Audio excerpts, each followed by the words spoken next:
Hola, ¿qué tal? Muy buenas noches. Bienvenidos a una sesión más del Círculo de Estudio Energético y Actividades Relacionadas. El día de hoy nos acompaña el licenciado Marco Antonio de la Peña, socio de Cuatro Casas. Comenzaré diciendo unas palabras referentes a lo que es este círculo de estudio. Posteriormente presentaré al licenciado y finalmente le daré el uso de la voz. Bueno, como recordarán todos, estas son ponencias gratuitas con fines meramente educativos. Se asume la libertad de pensamiento. Los ponentes tienen libertad absoluta de cátedra en sus manifestaciones.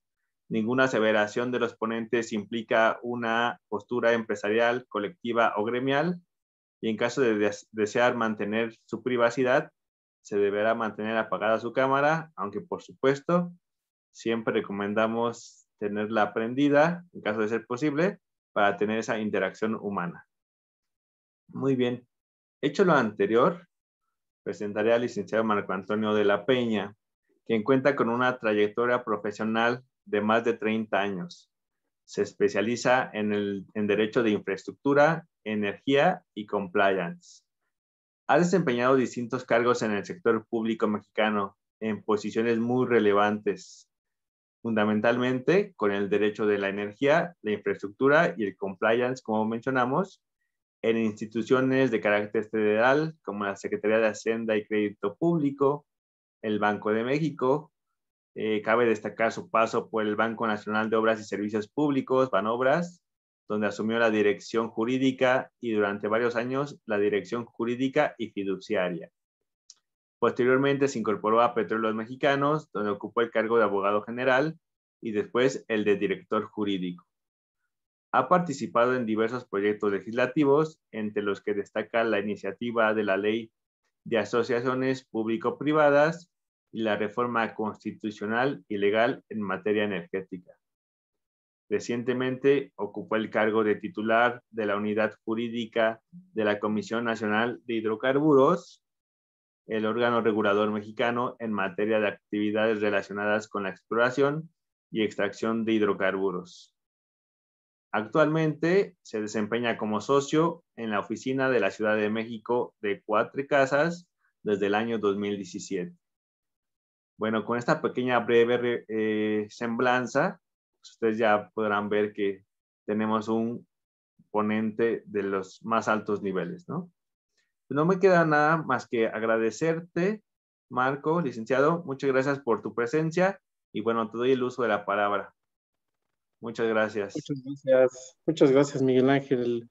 Antes que nada, pues quisiera agradecer al Círculo de Estudio Energético y actividades relacionadas y particularmente a ti, Ángel, por la invitación a compartir con ustedes un tema que para todos es novedoso y que hay muchos capítulos que se seguirán escribiendo por lo que vamos a platicar más adelante en nuestro país respecto de la unificación de yacimientos y particularmente he puesto este caso Sama, que es el que recientemente acaba de suceder y que está muy fresco, como un caso que nos va a permitir entender el contexto de la unificación, sus complejidades y qué áreas de oportunidad tenemos.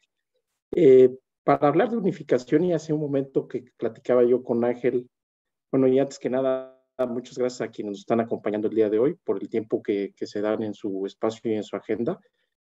Trataré de hacer una exposición en 45, 50 minutos para que cualquier pregunta y inquietud que haya, pues la podamos compartir en este círculo. Comentaba yo con Ángel que la unificación como tal, pues no existía hasta antes del 2013, cuando se dio la apertura del sector de energía, particularmente de oil and gas. ¿Por qué? Porque en realidad todos los yacimientos pues eran explotados por Petróleos Mexicanos y entonces cuando un yacimiento iba más allá de una asignación, pues la siguiente asignación era parte de la explotación por parte del Estado. Es un concepto que en México suena novedoso porque a partir de la apertura, pues como veremos más adelante, hay yacimientos que pueden ir más allá de un área contractual o de una asignación o entre dos áreas contractuales y de ahí la necesidad de cómo poder lograr una explotación eficiente de la reserva petrolera. Y al final de esta plática me gustaría que pudiéramos contestarnos preguntas como qué es la unificación, para qué es la unificación, cómo se da el procedimiento de unificación y cuáles son los beneficios de un procedimiento de unificación. Por ello, básicamente he dividido en 5 grandes partes la exposición. La primera vamos a platicar un poco de los antecedentes de lo que es la unificación y el procedimiento para llevarla a cabo. En la segunda parte trataremos en forma, digamos, muy general cuál es la experiencia en el mundo en materia de unificación, para luego aterrizar en el caso más reciente de unificación en México, que es el caso Sama, y a partir de esta experiencia que se tiene con esta unificación, el poder identificar cuál es la problemática que hay en la unificación de yacimientos en México y cuál puede ser las áreas de oportunidad para al final concluir y recomendar algunos puntos tanto generales como particulares respecto del regulador y de las propias empresas petroleras. La unificación de yacimientos es una novedad del país, como lo comentábamos, y preguntas salen alrededor del tema. Una de ellas, por ejemplo, es la unificación de yacimientos compartidos. ¿Implica un riesgo de perder valor en el tiempo, en un campo que un titular o un asignatario, un titular de un contrato o un asignatario de una asignación tiene? La unificación de campos o de yacimientos compartidos pudiera usarse para restringir la producción de hidrocarburos por empresas privadas ahorita con esta sensibilidad que se está dando en México con el cambio de política energética de nuestro gobierno federal. Y hay otras preguntas ya más operativas. ¿Ser operador de campos o yacimientos compartidos se decide a partir del volumen de reservas de cada uno de los que participan en la unificación? ¿O deberá de depender de las capacidades de la empresa petrolera para hacer el mejor desarrollo? Parte de estas preguntas son las que nos vamos a ir contestando. Hay 2 conceptos clave que entiendo que estoy platicando con un auditorio que es conocedor de la materia, pero para dar un repaso general y ver cómo se aplica una unificación, vale la pena 2 conceptos clave. El de área contractual, que entendemos es aquella superficie y profundidad determinada por la Secretaría de Energía, así como las formaciones geológicas en forma vertical que se dan en dicha superficie para determinada profundidad. La ley de hidrocarburos, algo que puso cuando se dio la apertura, es distinguir superficie y profundidad de un yacimiento de una reserva. Y en esta superficie y profundidad se realizan actividades de exploración y extracción del hidrocarburo a partir de la celebración de contratos de exploración y extracción, de los cuales después de 3 rondas y 13 licitaciones tenemos 111 contratos vigentes, 103 fueron licitados, 4 fueron migrados y 4 fueron farm-outs de Pemex.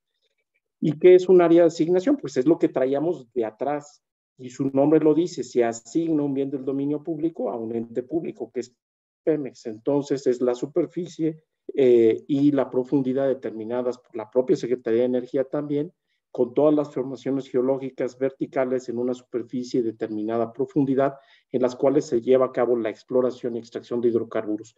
En la ronda 0 se le dieron a Pemex 489 asignaciones, 108 de exploración y 381 asignaciones de extracción. Es muy importante, si alcanzan a ver en este esquema, cómo se da el fenómeno de unificación. Aquí, por ejemplo, tenemos un bloque contractual de ENI conviviendo junto con algunas asignaciones de Pemex. Entonces es ahí donde un yacimiento eventualmente puede rebasar el área propia de una área contractual o de una asignación. En antecedentes, como bien decíamos al inicio, pues desde la expropiación petrolera del presidente Cárdenas, sabemos que hubo un monopolio constitucional en donde Pemex durante más de 76 años era el responsable de la exploración y extracción de oil and gas, de hidrocarburos en México. De tal manera que a partir de la reforma, el primer acto que se hace, como se hizo en Brasil cuando se abre el sector energético, fue la ronda 0, conforme al transitorio 6º del decreto constitucional, en el cual se le dieron a Pemex el 83% de las reservas 2P, que son aquellas que tienen una posibilidad de más del 50% de explotación, y el 20% recursos prospectivos. Llamó su atención para lo que vamos a platicar más adelante, que dentro del 17% que no se le dio en ronda cero a Pemex, se encuentra el campo Sama, que hoy en día está colindando con la asignación de Uchuquil, que esa sí se le dio a Pemex en ronda cero y que es objeto del procedimiento de unificación que recientemente estamos viviendo en esta zona. Y a partir de la ronda cero comenzaron las 3 rondas con las 13 licitaciones que dio lugar a los 111 contratos que comentamos, en donde al final, en 2015, se hizo una licitación pública, la ronda número 1.1, que en el bloque número 7 se le asignó el campo Sama al consorcio formado por Talos Energy Offshore, con un 35%, Sierra Oil and Gas con un 40% y Premier Oil, la inglesa, con un 25%. Esto es bien interesante porque fíjense, Talos, sin tener la mayoría del reservorio, es el operador en el consorcio.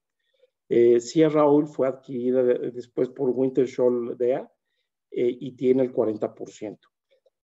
Sin embargo, el área contigua a Sama, que es Uchuquil, sí fue adjudicada a Pemex en dicha ronda cero. Aquí platicaremos más adelante, pero Pemex tenía 2 escenarios en aquella época que me tocó, pues, inclusive vivir más o menos de cerca. Un escenario de expansión y un escenario de continuidad. Pero en ambos escenarios Pemex sí había pedido Sama. Por una cuestión de política pública se decidió que Sama no se le daba a Pemex y se quedó para las rondas petroleras. Ahora bien, ¿qué es una unificación? Para entender la unificación, que por cierto, hubo un título ahí que se puso al inicio, Ángel, de unificación de pozos. Esta unificación de pozos, pues, es imposible. Es más bien unificación de yacimientos o de campos compartidos. Un campo es aquella área que puede contener 2, 3 o una sola reserva en distintas superficies y profundidades, y un yacimiento es la porción de la trampa geológica que contiene el hidrocarburo y que se comporta, esto es bien importante para la unificación, como un sistema hidráulicamente conectado. Hablando precisamente de los ingenieros, esta parte, para determinar la existencia de un yacimiento compartido, uno de los puntos nodales es acreditar que hay conectividad hidráulica del yacimiento en el área contractual y en el área de asignación o entre ambas áreas contractuales. De ahí que llegamos a la definición de que un yacimiento compartido es aquel que por su ubicación y distribución en el subsuelo se extiende más allá de un límite de un área de asignación o de un área contractual. Y entonces viene el proceso de unificación. ¿Qué sucede? Cuando la Secretaría de Energía hace los bloques para hacer las asignaciones a Pemex o para hacer las licitaciones vía la Comisión Nacional de Hidrocarburos, lo hace a partir de estudios geológicos, geofísicos y estratigráficos de los yacimientos. Sin embargo, es materialmente imposible que todos los yacimientos queden alineados a los bloques que sean objeto de asignaciones o de áreas contractuales. De ahí que si juntamos los 111 contratos que hoy tenemos vigentes con las 489 asignaciones de Pemex, llegamos a la conclusión de que el caso Sama no va a ser un caso aislado, sino que hacia adelante México va a experimentar en la parte de oil and gas una serie de procedimientos de unificación en donde tendremos que ir aprendiendo y tomando las mejores prácticas de la industria, como bien lo dicen los lineamientos de CENER, para lograr la mayor eficiencia en los procesos de unificación. La unificación, pues, es la instrucción emitida por la Secretaría de Energía, signatarios y contratistas, previo dictamen de la Comisión Nacional de Hidrocarburos, que determine precisamente que hay conectividad hidráulica y por lo tanto hay la existencia de un yacimiento compartido en un área de asignación y un área contractual, o entre un área contractual o entre 2 áreas contractuales de distintos titulares. ¿Y qué buscan los acuerdos de unificación? Bueno, buscan evitar una competencia ineficiente que se pueda generar cuando 2 somos operadores pretenden explotar el hidrocarburo en un yacimiento compartido. O la otra, que es como nacen estos acuerdos, los Unitization Agreements, en donde en Estados Unidos el propietario de un predio que está explotando un yacimiento hacia lo que se llama la regla de captura, que significa en la jerga el famoso efecto popote, que es el desarrollar y perforar uno o más pozos para extraer hidrocarburo que va más allá de la superficie o de la profundidad a la que un operador tiene derecho. Entonces, para evitar esa regla de captura, es que en el acuerdo de unificación se busca lograr la coordinación entre los dos titulares o los dos operadores que son contiguos en un yacimiento que es compartido.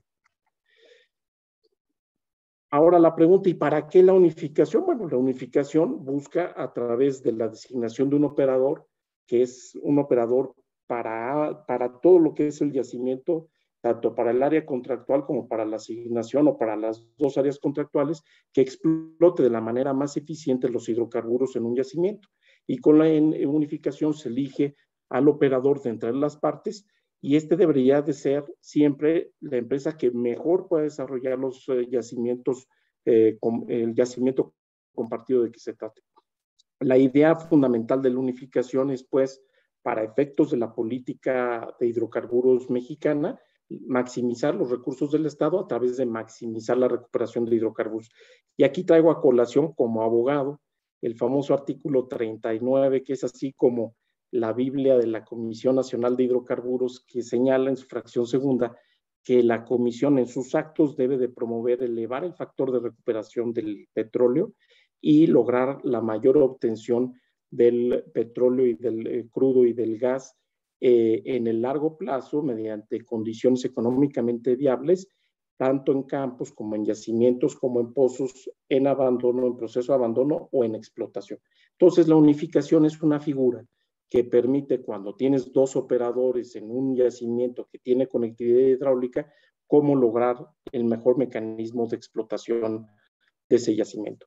Y ya a nivel de, digamos, de política pública en México, en los propios lineamientos que vamos a ver un poquito más adelante, se establece claramente que la Secretaría de Energía, para efecto de instruir la unificación, se tiene que basar en 4 principios básicos de política pública, que son el interés nacional, la seguridad energética, la sustentabilidad de la plataforma y la diversificación de mercados.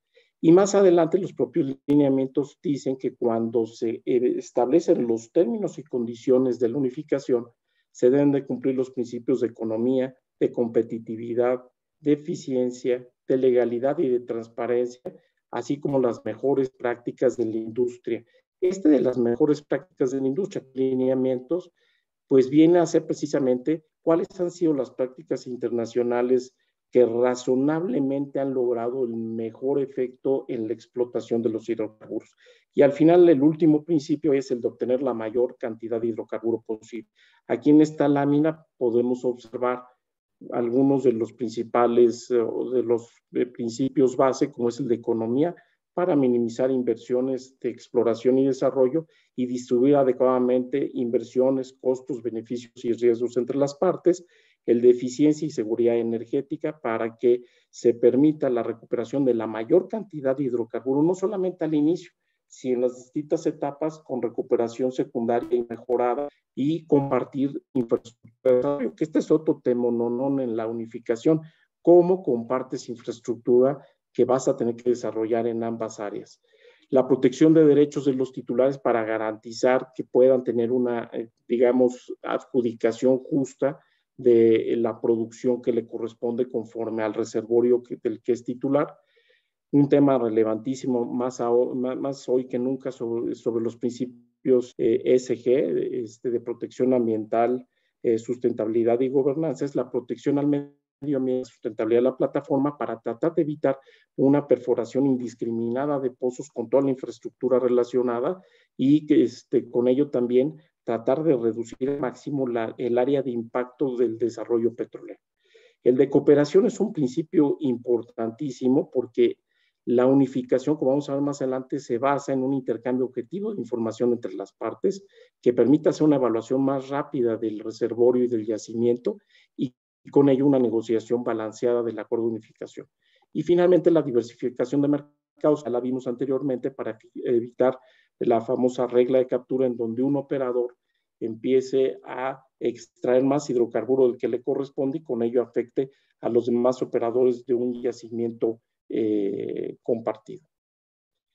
En cuanto al marco jurídico que rige en México, bueno, pues a partir precisamente de la reforma constitucional 2013, cuando se expiró en agosto de 2014 la ley de hidrocarburos, en su artículo 42 prevé expresamente que será la Secretaría de Energía la responsable de instruir la unificación de yacimientos compartidos previo dictamen de la Comisión Nacional de Hidrocarburos, tratándose de yacimientos nacionales.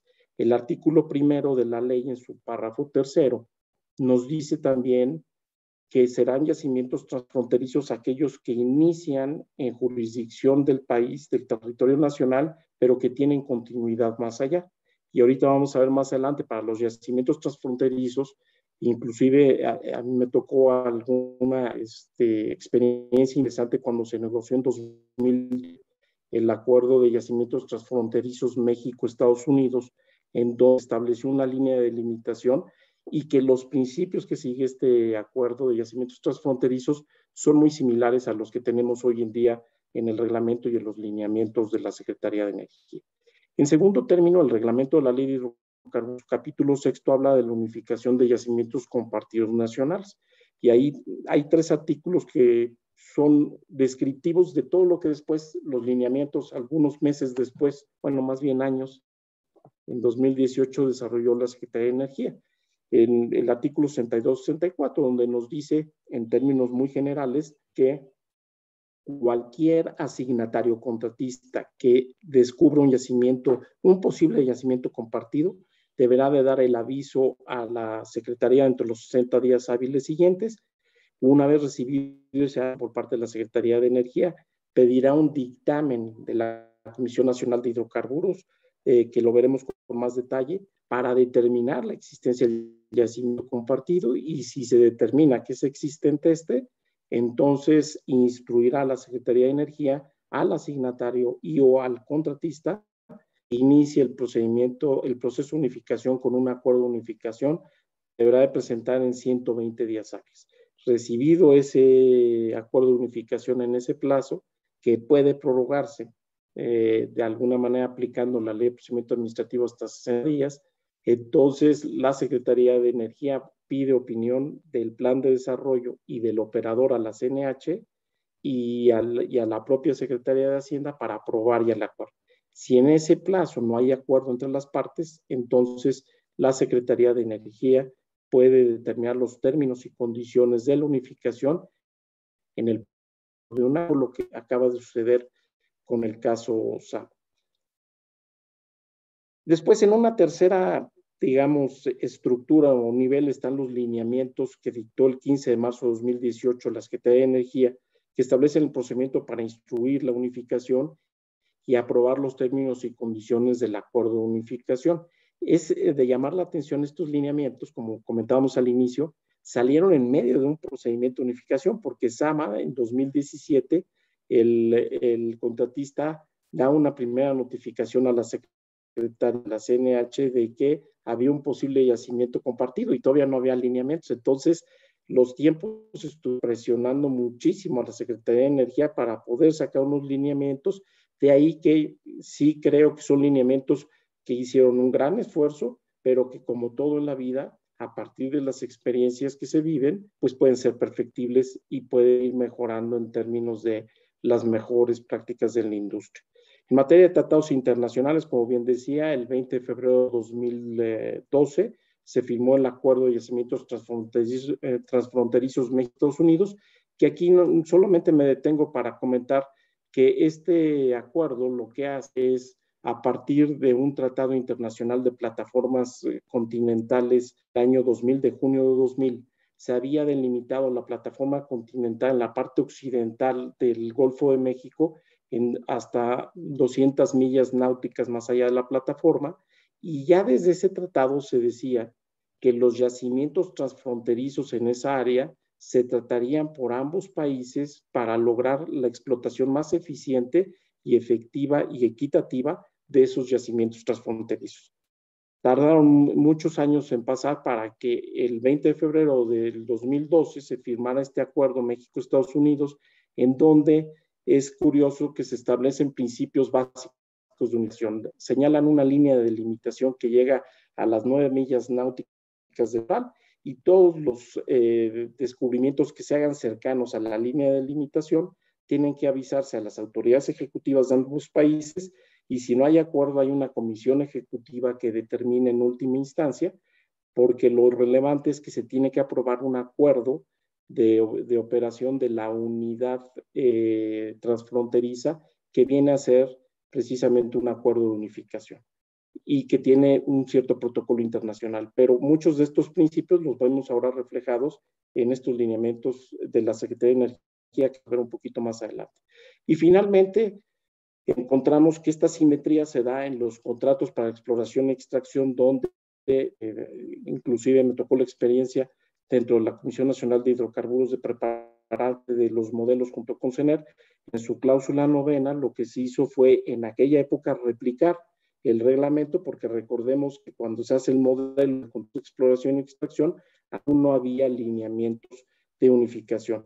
Y esto mismo se replicó en los términos y condiciones, en el 10º término y condición de todas las asignaciones de las 489 que se le dieron a Petróleos Mexicanos a partir de la ronda 0.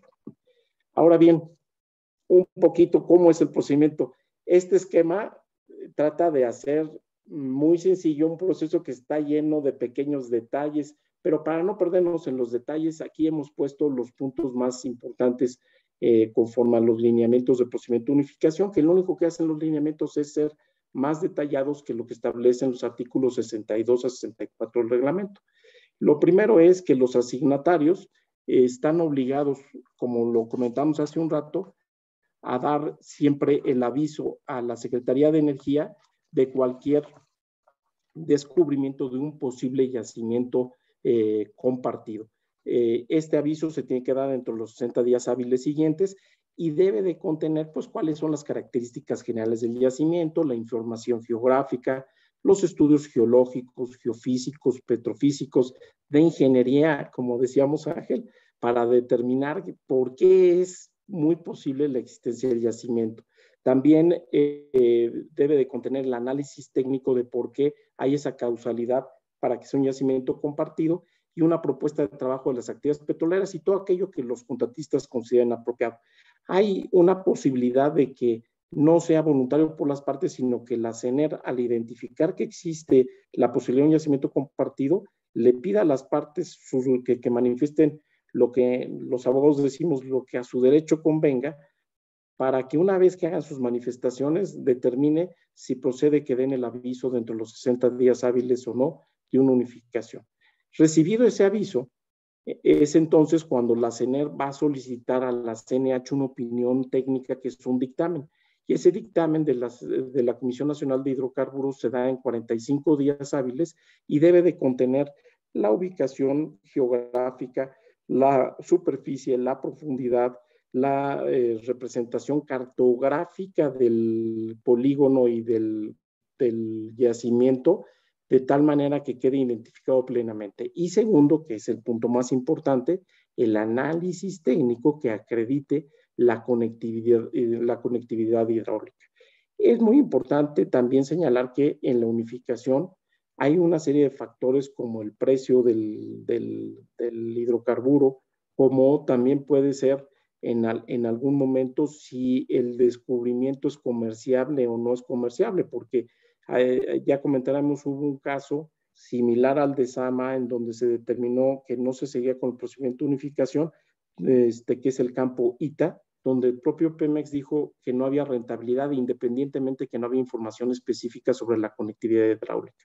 Entonces, si a mí me preguntan, el punto nodal de la unificación es este dictamen de CNH, donde dice efectivamente hay conectividad hidráulica y se puede proceder a iniciar el procedimiento de unificación.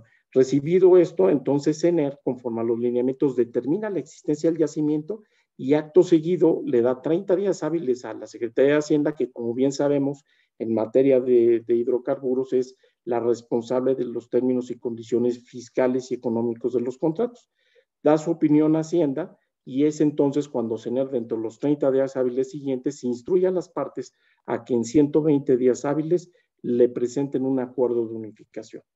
Este acuerdo de unificación lo veremos un poquito más adelante, es el acuerdo que van a determinar con un operador, digamos, designado por ambas partes para lograr la mayor producción posible del yacimiento compartido.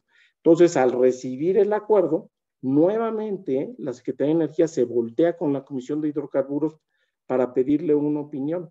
Y esa opinión va a tener dos grandes apartados. Uno, va a opinar acerca del plan de desarrollo del yacimiento compartido. Y el segundo, que es muy relevante, va a opinar acerca de si es viable el operador designado por ambas partes. Con esa opinión, la Secretaría de Energía recibe digamos, el expediente, y lo que hace a continuación es darle vista a la Secretaría de Hacienda para que emita su opinión, y con esto ya autoriza el plan. Aquí en este cuadro hay un pequeño detalle y es un errorcito, Ángel. Esta última notificación es de 40 días hábiles, no de 45. Una vez que se firma el acuerdo de unificación, al día siguiente se tiene que notificar a la Secretaría de Hacienda, a el Fondo Mexicano del Petróleo y a la Comisión Nacional de Hidrocarburos. Y dentro de los 20 días hábiles siguientes se tienen que subir los términos y condiciones a los planes correspondientes de ambas partes, tanto el contratista como del asignatario. Ahora bien, ¿cuáles son los acuerdos de unificación previstos en nuestra normativa interna? Básicamente yo diría que hay tres grandes instrumentos. Uno, que viene a ser como un documento previo cuando las partes están conscientes de que puede haber una unificación, que es el acuerdo preliminar de unificación. Luego, el acuerdo de unificación, que es el que acabamos de comentar, y cuando no hay acuerdo de unificación, entonces viene lo que conocemos como la solución de unificación de la energía. El acuerdo preliminar, por objeto, como bien dice su nombre y comentábamos, el compartir información y llevar a cabo actividades de exploración, evaluación, delimitación y caracterización en forma coordinada entre ambas partes, para lograr ver si el yacimiento es compartido o no es compartido. En este momento no se sabe si realmente hay actividad hidráulica. Estos acuerdos se formalizan en el periodo de exploración, tanto de los contratos, y el operador de su programa de trabajo. Lo que sí es que elementos señalan que el acuerdo preliminar modificaciones en los planes de por el tiempo que se justifique frente a la realidad. Ahora bien, el acuerdo de unificación, que es el que deriva ya del acto de la Secretaría de Energía, donde termina la existencia del yacimiento compartido e instruye a las partes para firmar el acuerdo de unificación, ya se da en la etapa de desarrollo, confirma la existencia del yacimiento y establece los términos y condiciones para desarrollar las operaciones unificadas dentro del área. En él se designa, como decíamos hace un momento, al operador para todo el área y el proyecto de operación conjunta y de desarrollo. Dentro de los requisitos, y sí voy a mencionar algunos para que nos demos cuenta del contenido y de la carnita que debe tener este acuerdo, pues debe de traer el listado de las asignaciones y de los contratos involucrados, los derechos y obligaciones de las partes, las causas de incumplimiento y los procedimientos a seguir en su caso, la indicación del tipo y cantidad de los hidrocarburos, la determinación de la distribución inicial de los hidrocarburos entre las partes, los procedimientos y las metodologías para contabilizar, asumir y distribuir producción, beneficios, costos, riesgos y responsabilidades entre las partes. También se tiene que acreditar el haber ya ido ante la Comisión Nacional de Hidrocarburos con un plan de exploración y en su caso desarrollo del área unificada, informar quién será el operador y cuál es la propuesta de operación conjunta, los mecanismos de intercambio de información de las partes. Es muy relevante en el tema de operación conjunta, que independientemente de quién sea el operador, haya siempre un comité de vigilancia o un comité operativo que ayude a tomar ciertas decisiones en la ejecución de los contratos, de tal manera que el ser operador no implica en una retribución adicional, sino que debe de dársele a aquella empresa que está en las mejores condiciones para obtener la mejor producción, pero siempre bajo las pautas del acuerdo de unificación y de las decisiones de este comité de vigilancia. Y finalmente, un punto que es muy relevante en los acuerdos de unificación es que establecen criterios, condiciones y procedimientos de redeterminación de reservas. ¿Qué es la redeterminación? Si bien es cierto que al inicio hay una proyección de la reserva petrolera, esta proyección se da sobre ciertos valores comerciales, el manejo de las inversiones y se va moviendo en el tiempo. Entonces, la redeterminación son los criterios que están en los propios acuerdos de unificación para poder definir la forma, los momentos y los eventos en donde las partes pueden redeterminar no solamente la distribución del hidrocarburo que le corresponde a cada quien, sino también el interés de participación de cada una de ellas en la ejecución de la propia área unificada.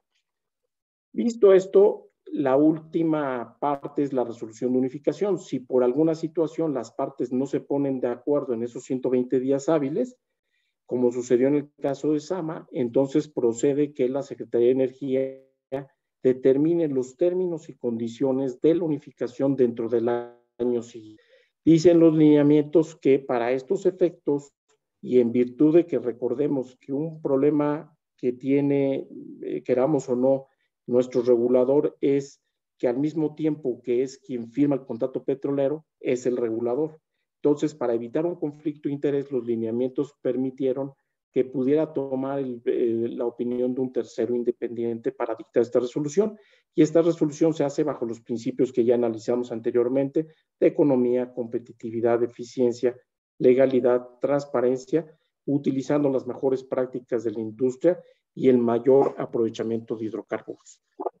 Ahora bien, para cerrar esta parte de nuestra conversación, lo que es común acuerdos de unificación y resolución de unificación es que ambos son vinculantes para las dos partes, independientemente de los contratos y las asignaciones. Ambos no implican una nueva sociedad, asociación o consorcio. Dichos tanto el acuerdo como la resolución sí obligan a cumplir con las disposiciones fiscales y la contraprestación que cada una de las partes tenga, y lo que sí permiten es que la actividad que se opere conjuntamente pueda computar para el cumplimiento de los planes, tanto de exploración como de desarrollo de cada una de las partes que forman el consorcio. Pero vamos a ver más adelante algunas problemáticas que se dan. Por ejemplo, los lineamientos dicen que si el contrato y la asignación o los dos contratos tienen periodos distintos de exploración, evaluación y desarrollo, la CNE y la CNH pueden hacer ajustes a esos periodos, pero sin que cambie el plazo total del contrato de la asignación. Entonces, en el caso Sama, por ejemplo, Talos tiene un plazo hasta donde tengo noticia de 30 años prorrogables, 5 años más 5 años que nos dan 40. Mientras que la asignación de Pemex tiene 20 años que pueden prorrogarse 5 más 5 que nos dan 30. Entonces, imagínense 10 años de diferencia en inversión, puede ser un tema que genera complejidades a la hora de negar cómo hacer las inversiones. Ahora bien, ese es hasta donde estamos en México y esa es nuestra normativa nacional. ¿Qué pasa en la unificación de yacimiento en el mundo? Bueno, el caso donde pues, son muy socorridos los Unitization Agreement es en Estados Unidos, donde existen lo que se conocen los derechos petroleros o mineral rights, y se aplica la regla de captura, en donde un propietario que estaba explotando un yacimiento compartido hacía el famoso efecto popote, abriendo pozos y, digamos, extrayendo hidrocarburo que no le correspondía. De ahí que el acuerdo de unitización fue el medio para lograr una negociación entre partes que buscara el equilibrio. Ahora bien, esa negociación, como veremos un poquito más adelante, es una negociación que puede llegar a tardar entre 4 y 9 años. Por eso este plazo, los 120 días que ponen los lineamientos, pues suena que puede, en algunos casos que son más complejos, ser un plazo bastante corto para lo que implica un acuerdo de unificación. En el caso de América Latina, países como Colombia, Venezuela, Brasil y inclusive aquí metería parte de Asia, sí establecen que hay acuerdos de unificación que buscan que haya un equilibrio para evitar una explotación ineficiente o poco competitiva a partir del porcentaje de participación o del porcentaje de producción que le corresponde a cada una de las partes. Pero en todos los casos hay un dictamen del Estado y de la autoridad, no es un acuerdo entre particulares. Y el caso que es de llamar la atención, y lo vamos a ver un poquito más adelante, es el de Ecuador. En el caso de Ecuador se hace un dictamen de reservas, pero ese dictamen de reservas va a hacer que el acuerdo de unificación sea el que propone el que propone aquella parte que tiene el mayor reservorio dentro del área unificada. Y esto va a ayudar después para tener criterios objetivos en la redeterminación de los intereses de participación y la distribución de producción. Ahora bien, ¿por qué creemos que puede llevarse mucho más de los 120 días hábiles que están en los lineamientos vigentes en México? En este cuadro podrán ver 4 razones que pusimos en forma muy sencilla. Primero, por ejemplo, la delimitación del yacimiento. Hay que hacer pozos delimitadores y hay que tener muy claro cuál es la riqueza del yacimiento para tener una estimación de producción en el tiempo. El volumen de hidrocarburos, tanto el tipo como la cantidad, va a ser muy relevante para saber la rentabilidad de un yacimiento. El valor neto de las reservas futuras, pues es también lo que va a determinar qué mecanismos de producción se tienen que generar y qué régimen de inversiones debemos de tener. Y finalmente determinar el factor de recuperación para ver si va a haber recuperación secundaria o recuperación mejorada, cómo hacer la evaluación del campo. Todas estas actividades en algunos casos pueden ser muy sencillas y en algunos casos pueden resultar complejas. Y para eso me gustaría que entremos a un caso que acaba de suceder en nuestro país, que es el caso Sama, retomando un poco lo que platicábamos al inicio de nuestra charla. En 2015, con la ronda cero, Pemex tenía 2 escenarios, uno de expansión y otro de continuidad, pero en ambos escenarios, en su plan de negocio, planteaba que tanto Sama como Uchujil, que es la asignación que hoy en día tiene, se le entregaran como parte de la ronda. Finalmente, por un tema de política pública, no se entrega y Sama entra dentro de la ronda petrolera que se hizo en 2015, habiéndose asignado al consorcio formado por Talos Energy Offshore, una empresa americana que tiene el 35%, Sierra Oil and Gas, que después fue adquirida por Wintershall Dea, con un 40%, y Premier Oil, una empresa inglesa que tiene el 25%, que fue el primer operador privado del país al que ha adjudicado este bloque número 7. Al momento de hacer su primer pozo de perforación, de perforar su primer pozo exploratorio, encuentra que puede haber un posible yacimiento partido y le notifica a la Secretaría de Energía. Más tarde, ya sobre este proceso, pues la propia Secretaría de Energía el 15 de marzo de 2018 expide los lineamientos que ya explicamos con todo este procedimiento que acabamos de explicar, para que en septiembre de 2018, de 2019, se firme el primer acuerdo preliminar de unificación entre Pemex y Talos. Después, el 9 de diciembre del 2019, se da ya el aviso de la existencia de un campo, de un posible yacimiento compartido a la Secretaría de Energía, y es finalmente el 7 de mayo de 2020 cuando la CNH decreta que hay conectividad hidráulica y que hay la existencia de un yacimiento compartido.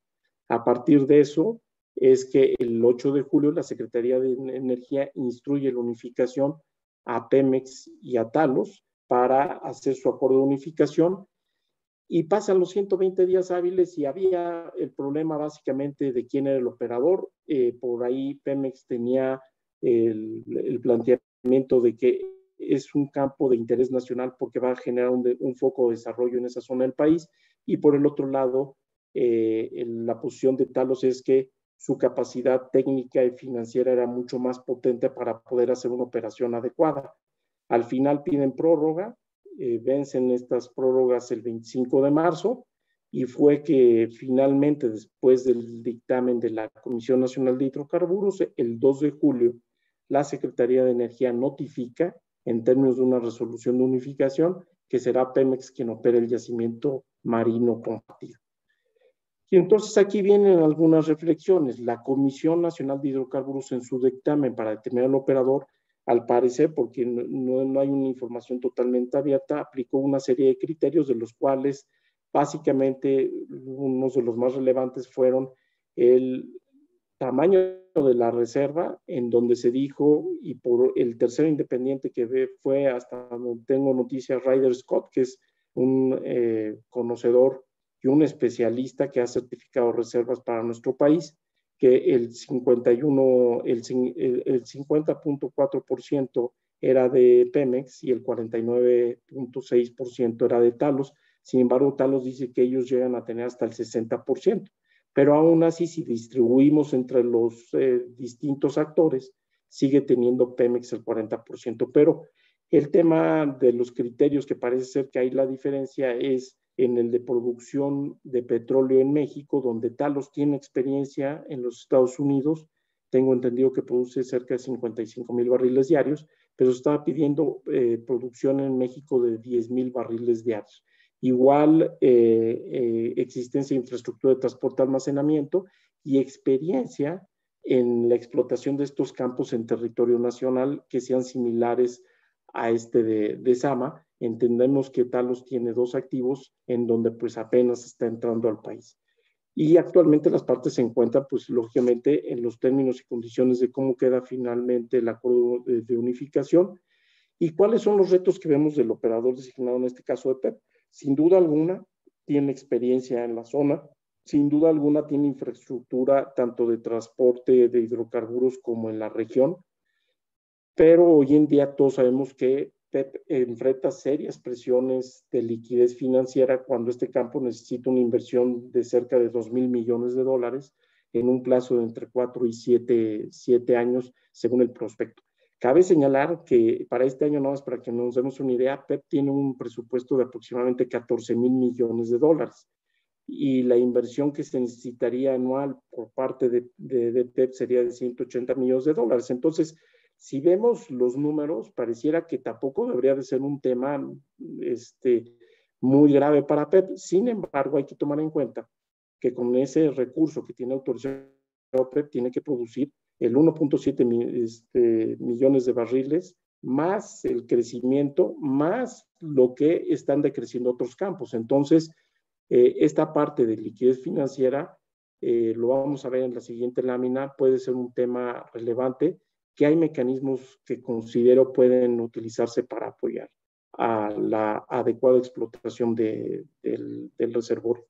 Y en cuanto a la situación financiera, pues Talos se le autorizó, hasta donde se tiene noticia, un presupuesto de $875 millones, que ejerció $375 millones al día de hoy. ¿Qué alternativas se ven para una adecuada explotación del campo Zama? Bueno, pues una adecuada negociación de la parte que corresponde a la counificación para que haya un comité de vigilancia y de operación efectivo, una toma de decisiones efectiva y mecanismos de redeterminación que puedan definir entre las partes, que desafortunadamente en el caso de los lineamientos, pues hay una facultad discrecional muy abierta y no hay mucha precisión respecto de criterios objetivos. Entonces hay que ir avanzando en cuáles serían esos criterios para redeterminar reservas. Y también ante el esquema de liquidez, me tocó revisar un trabajo de tesis profesional hace algunos meses en la Escuela Libre de Derecho, que se llama el Reserve Based Finance, que es un esquema en donde en Estados Unidos se dan en garantía reservas petroleras a cambio de un financiamiento estructurado. Lógicamente que en otros países de Latinoamérica no necesariamente se pueden dar reservas como en México. Este esquema se utiliza, por ejemplo, en Brasil. Y recordemos que en México el artículo 45 de la Ley de Hidrocarburos permite que se registre el interés económico, más no las reservas que están en el subsuelo, que todos sabemos que constitucionalmente pertenecen a la nación. Pero con este interés económico se podría traer a valor presente neto el valor de un contrato como el de Talos y llevarlo a un esquema de Project Finance que le daría esa liquidez que tal vez sea buena tanto para Pemex como para el contratista en este momento, y que no pone, en mi concepto, en riesgo alguno la seguridad energética del país.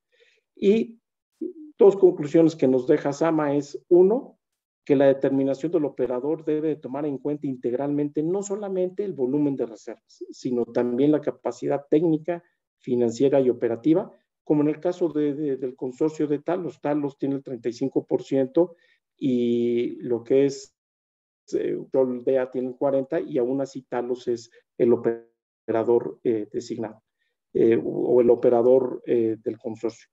Y el otro punto que dejo aquí anotado es la importancia fundamental de la participación del regulador de la Comisión Nacional de Hidrocarburos, que en mi concepto debiera de ser el rector del procedimiento, porque la política pública se termina en el momento en que CENER ya dio la asignación o en que CENER ya dio en la ronda petrolera el bloque. Y esto es cómo eficientar y optimizar técnicamente la explotación de un yacimiento compartido.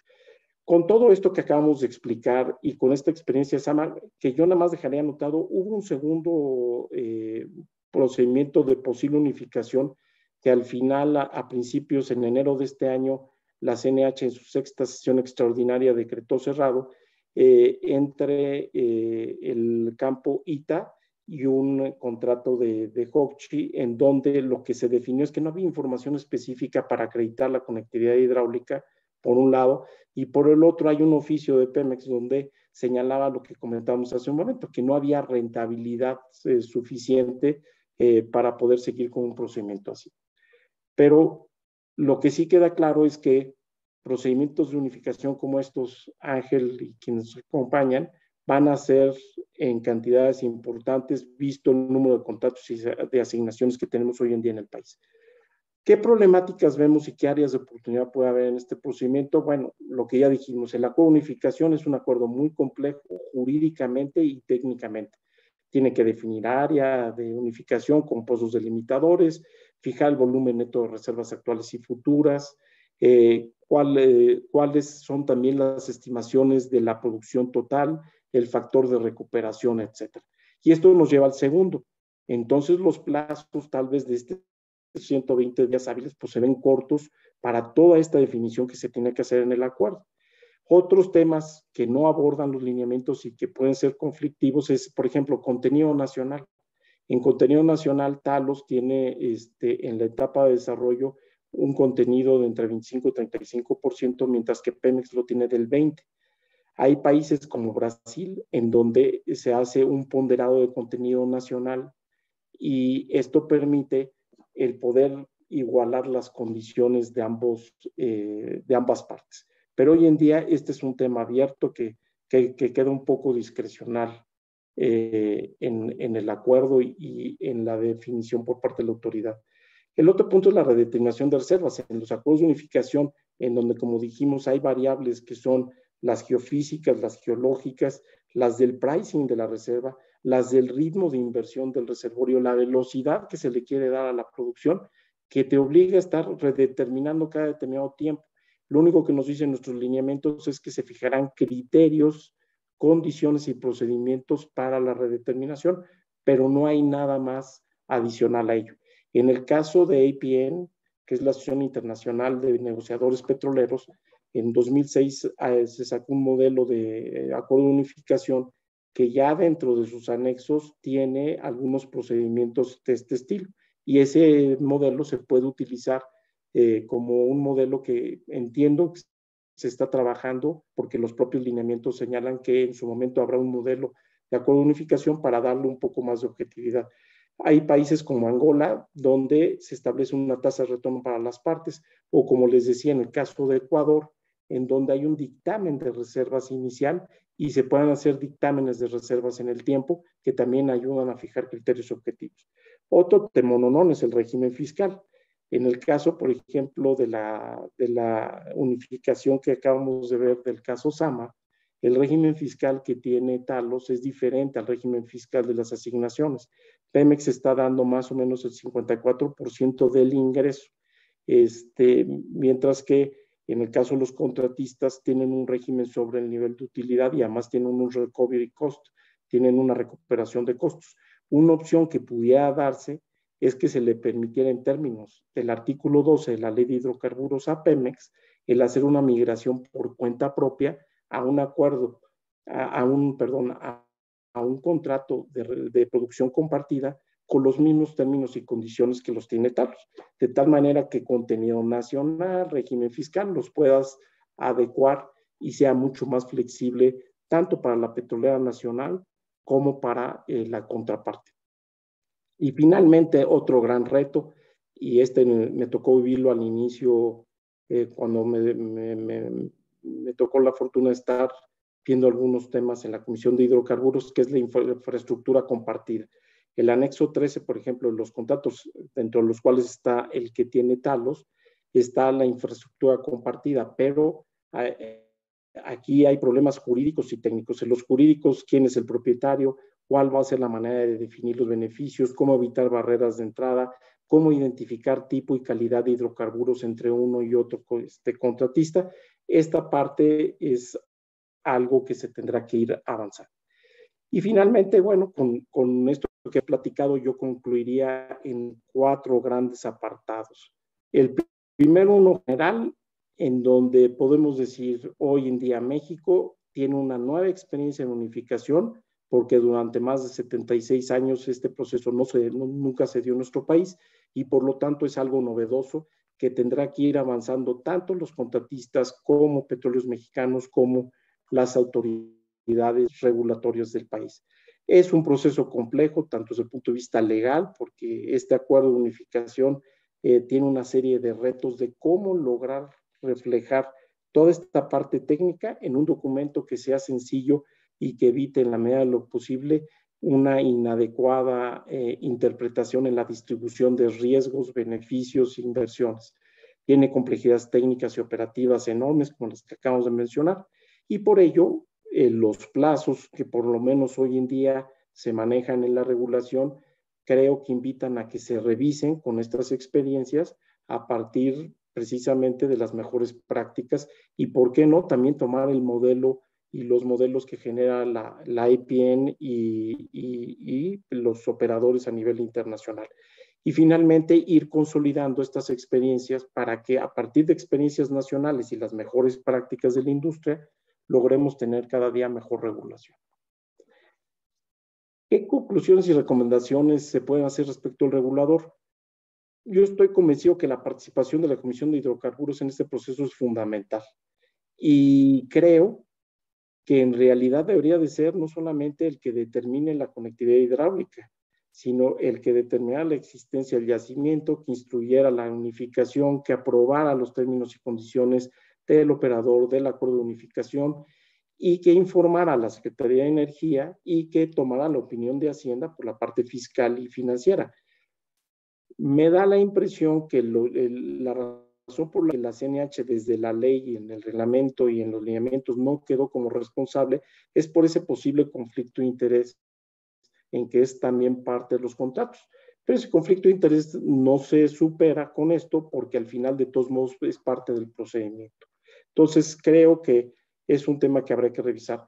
El tema del operador, como ya quedó dicho, es importante que el operador sea el más eficiente para lograr la mejor recuperación de hidrocarburo conforme a lo que señala la propia ley de órganos regulados coordinados y la propia ley de hidrocarburos con criterios técnicos, financieros y operativos, además de el volumen de reservas. Y esto nos invita a que con estas experiencias, pues habrá que hacer una revisión integral en su momento de la ley, el reglamento y la regulación administrativa.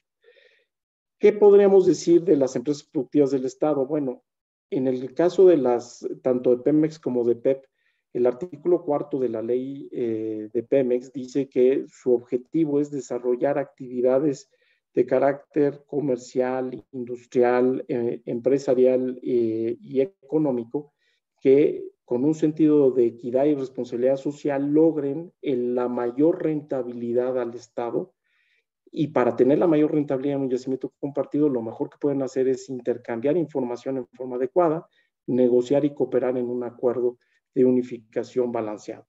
Y en cuanto a la parte financiera, reitero que yo no estaría en desacuerdo en que Pemex, apoyado en su contraparte privada, pudiera utilizar esquemas de liquidez como el Reserve-Based Finance, que es utilizado no nada más en Estados Unidos, sino en países como Brasil, que tienen legislaciones similares a la mexicana.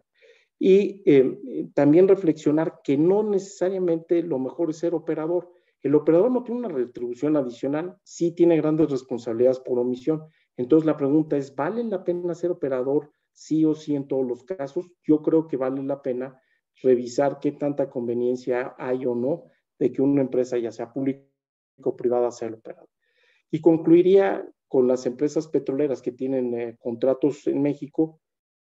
Tienen dos opciones ante decisiones como la que acaba de suceder de Caso Sama, una contenciosa o otra buscar una adecuada negociación. En la contenciosa, por ejemplo, el caso de Talos, puede recurrir al arbitraje comercial, al juicio contencioso administrativo, al amparo en contra de la resolución de la Secretaría de Energía o bien a un arbitraje de inversión. Hay quien dice que no procede un arbitraje comercial. Yo disiento de esa opinión porque si bien es cierto que en realidad la decisión la toma CENER, no deja de ser cierto que esta es a base de un dictamen preliminar de la CNH y de una opinión de la Comisión de Hidrocarburos sobre el operador y sobre el plan de desarrollo. Entonces, yo sí creo que habría elementos para ello.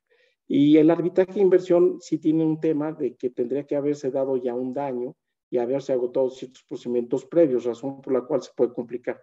Pero les soy franco, si fuera el caso de ser asesor de un operador, como es este caso de Talos, yo recomendaría antes que un mecanismo contencioso, ir a un mecanismo eficiente de intercambio de información y de una adecuada negociación del acuerdo de unificación para buscar, primero, una operación eficiente con un comité de vigilancia eficiente y un esquema de financiamiento eficiente y un esquema de redeterminación de reservas para ambas partes eficiente, porque al final el litigio pues, igual no te va a llevar a lo que realmente necesitan ambas empresas, que es vivir juntos durante muchos años para lograr el mejor resultado para ambos.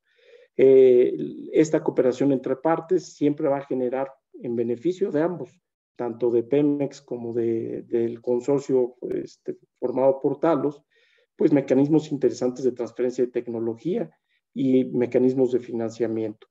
Y finalmente, mi recomendación general, de esto desde el punto estrictamente jurídico, pero yo creo que si están ingenieros aquí con nosotros compartirán este punto de vista, lo mejor que puede suceder es que si tanto privados como entes públicos, en este caso Pemex o PEP, encuentran al inicio de exploración que puede haber un yacimiento compartido, lo mejor es el establecer un acuerdo preliminar de unificación para intercambiar, establecer las bases para un intercambio efectivo de información, hacer un periodo de evaluación mucho más ágil, rápido y eficiente, y con ello determinar si hay o no yacimiento compartido y poder llegar a un acuerdo conjunto para tener un operador designado. Pues espero que haya quedado en términos generales abordado un tema. Tiene mil complejidades, pero trato de anotar aquí en esta plática pues, los puntos que creo que son más relevantes y estoy a sus órdenes si hubiera cualquier pregunta, inquietud o comentario, Ángel. Y nuevamente muchas gracias. Pues nuevamente agradecerte, la verdad que ha sido una ponencia muy clarificadora, no es un tema, como lo mencionas, muy complicado, ¿no? Que de hecho es inusual que se vea, ¿no? En ponencias de este tipo, ¿no? Incluso en la academia es un tema que es difícil, ¿no? Difícilmente abordado, ¿no? Te lo dice alguien que es egresado de la especialidad en Derecho Energético y la verdad es que nunca lo tocamos. Y bueno, pues no sé si alguien tenga alguna pregunta, algún comentario que quisiera hacer. Pueden levantar su mano, pueden prender su micrófono, por supuesto, o pueden ponerlo aquí en el chat y aquí lo estaré yo leyendo. Yo tal vez quisiera anticiparme y preguntarte este tema del tercero que mencionas, ¿no? Que podría ser consultado por la CNH, ¿no? Y por las autoridades. Este tercero, el cual va a dar su visto bueno, es un tercero acreditado, como se suele hacer pues con los órganos reguladores, Y si es Sí, así, ¿ya existe alguno acreditado como tal o apenas están en proceso de? sí, en el caso del tercero independiente, si recuerdas, en el caso de CNH hay los certificadores registrados y reconocidos por la comisión. En el caso específico de Talos, hasta donde entiendo, lo hizo Ryder Scott, que es quien ha certificado reservas inclusive a nivel nacional. Y es bien importante en esto, Ángel, porque si tú te fijas, ese es el punto, digamos, nodal para determinar el mecanismo de distribución entre las partes del interés de participación, ¿no? Pero efectivamente es reconocido por la Comisión de Hidrocarburos. Ok, muy bien, muchas gracias. Yo aquí no sé si alguien más tiene alguna pregunta o un comentario. Misael, creo que querías participar. No,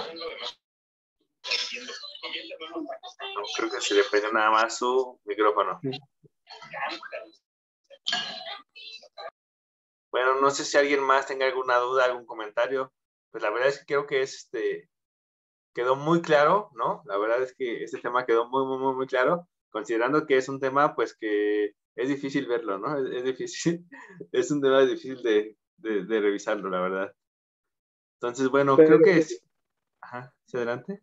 pero te soy franco, Ángel, a pesar de que es muy complejo, al final sí tiene ciertas cosas de lógica y que comparte ciertos atributos, por ejemplo, del acuerdo de operación conjunta en un consorcio, en donde dejas en la medida de lo posible claridad de qué le toca hacer al operador y cómo va a participar con las partes, ¿no? Entonces, Claro.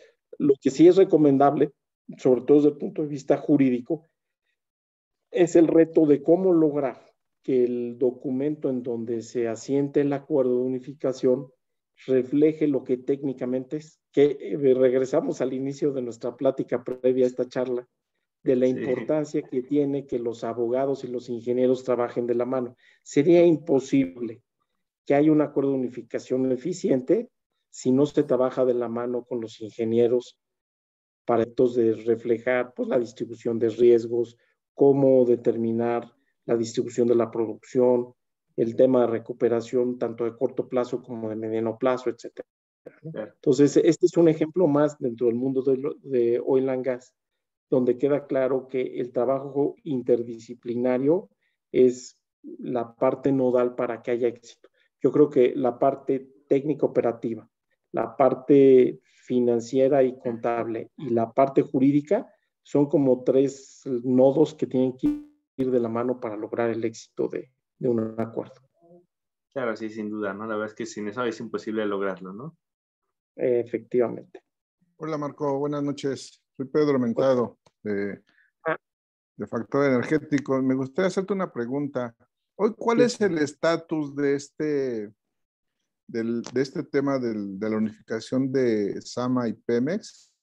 Y en cuestión de tiempos, digamos, ¿cuáles serían los tiempos legales en los que tendrán que transcurrir para definir este proceso, digamos?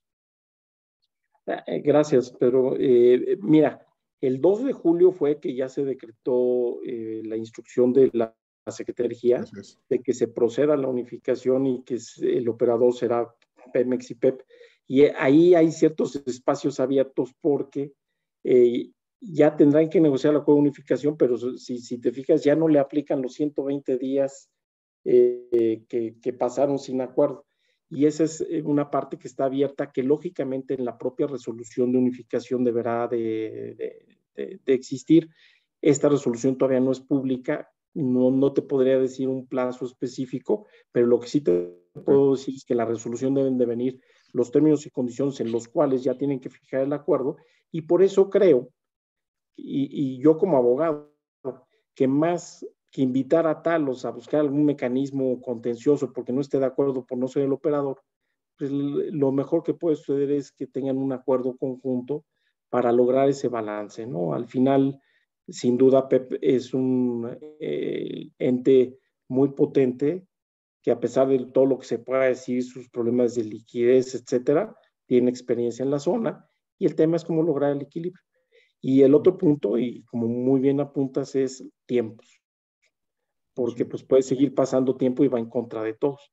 Y lo curioso es esto que decía de la asimetría que hay entre la asignación y el contrato, es interesante, ¿no? Porque el contrato con sus prórrogas te da 40 años, mientras que la asignación con sus prórrogas te da 30. Entonces, pues están asimétricos. ¿Y cómo va a invertir uno y el otro? Yo creo que lo ideal sería que Pemex promoviera esa migración por cuenta propia. Esta migración no era muy bien vista, desconozco en fechas actuales, pero en algún momento no era muy bien vista porque lo que se buscaba es que hubiera esquemas de compartición de inversiones y de riesgos con privados. Pero la verdad, las cosas a Pemex le puede ser muy útil y le puede dar mucha flexibilidad. En este caso, el lograr que le dictamine favorablemente a Hacienda la rentabilidad haciendo la migración por cuenta propia a un contrato de producción compartida y entonces igualar los términos y condiciones que tiene Talos con los términos y condiciones que tendría Pemex, porque así podrían lograr un gran acuerdo de unificación y pudieran tener mucho más rentabilidad. Gracias. Gracias. No, hombre, ¿qué? Estoy de acuerdo. Bueno, y otro tema importante también es, pues como lo comentas, ¿no? Este va a ser un tema que se va a venir constante, ¿no? Digamos, en los años venideros y que también va a importar la fortaleza que llega a tener o que llega a perder la CNH, ¿no? Que, como vemos, Sí. parece ser que se está debilitando, pero, pues bueno, esperemos que ahí se tome en cuenta este punto para volver a fortalecer a la CNH en estos aspectos que van a ser cruciales para el desarrollo de México, ¿no? Pues es que desde mi punto humilde de vista es, independientemente de que se decida si se reactivan o no se reactivan las rondas, hoy en día el Estado mexicano sí tiene firmados 111 contratos. Y entonces esos contratos son por 30 años, con sus prórrogas. Si yo estuviera en el papel del Estado, independientemente de cuál sea mi ideología, mi política pública, etcétera, hoy en día tengo estos contratos y lo que más le conviene al Estado mexicano es que se logre la mayor rentabilidad. Entonces, la Comisión Nacional de Hidrocarburos debe ser financieramente autofinanciable y puede generarle muchísimo valor al Estado. Por eso creo que procedimientos como este habría que revisar si realmente deben de quedarse en el regulador, porque en realidad la política pública, en el momento en que dio el bloque para asignar o que dio para una licitación petrolera, ya definió qué iba a hacer con ese bloque.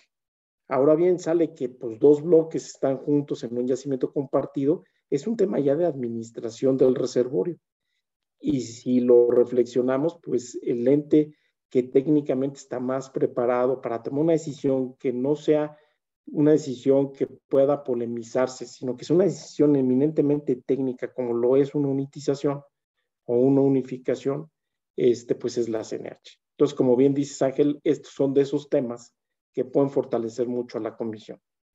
El otro tema que comenté, inclusive he tenido la oportunidad de hacer llegar algún planteamiento, es este del Reserve-Based Finance, que digo, es un sajonismo, pero es en pocas palabras el financiamiento a partir de reservas que en el caso de México no podemos nosotros dar en garantía reservas porque son propiedad de la nación.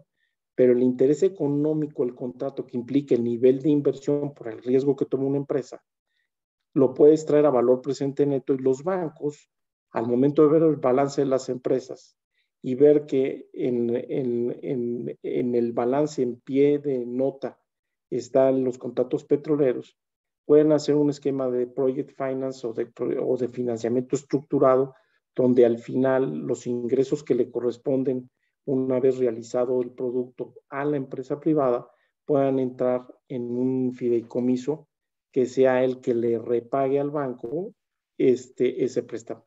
Y esa liquidez es la que puedes utilizar en el prospecto de 5 a 7 años para financiar la parte que es intensiva de capital para ambas empresas. Entonces creo que son esquemas que no ponen en riesgo la seguridad energética porque al final lo que estás haciendo es ir sobre el riesgo del privado una vez que realizó el hidrocarburo que ya extrajo, no el hidrocarburo que está en el subsuelo.